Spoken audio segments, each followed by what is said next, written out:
کہ الہ ہونے کے لیے، رب ہونے کے لیے، اللہ ہونے کے لیے، مشکل کشا ہونے کے لیے، بگڑی بنانے والا ہونے کے لیے، زندگی دینے کے لیے، موت دینے کے لیے، لوگوں کی پریشانی دور کرنے کے لیے، لوگوں کی مجبوریاں دور کرنے کے لیے، لوگوں کو راحت دینے کے لیے، لوگوں کو سانس دینے کے لیے، لوگوں کی سانس چھیننے کے لیے، الحی وہ ہے جو ہمیشہ سے زندہ تھا، زندہ ہے اور زندہ رہے گا،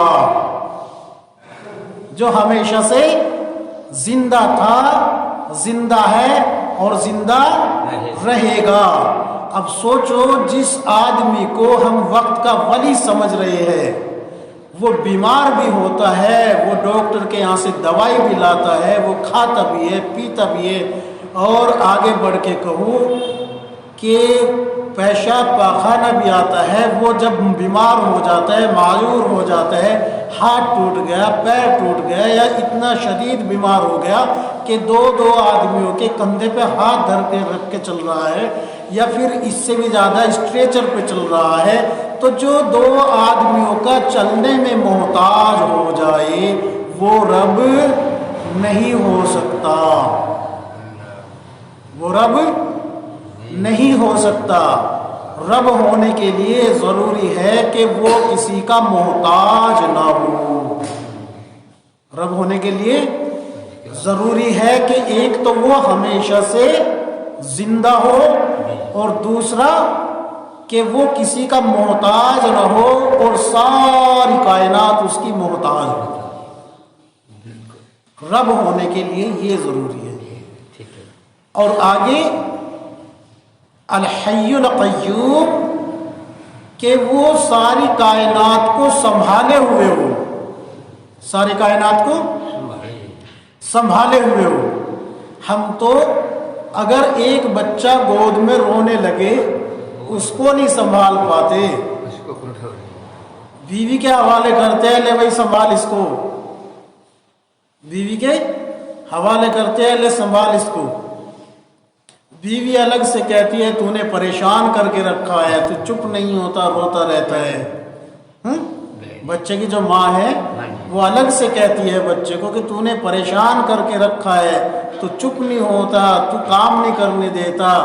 تو جو بچہ ایک چھوٹی سی جان جس کو پریشان کر دے وہ الہ نہیں ہو سکتا، وہ رب نہیں ہو سکتا، بلکہ رب تو وہ ہے کہ ساری کائنات کو اس نے سنبھال رکھا ہے اور اسے کوئی سنبھالنے والا نہ ہو۔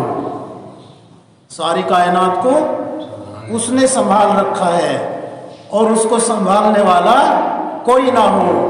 یاد رکھو، اگر کوئی کسی کو سنبھال لے تو سنبھالنے والے کا محتاج ہو جاتا ہے۔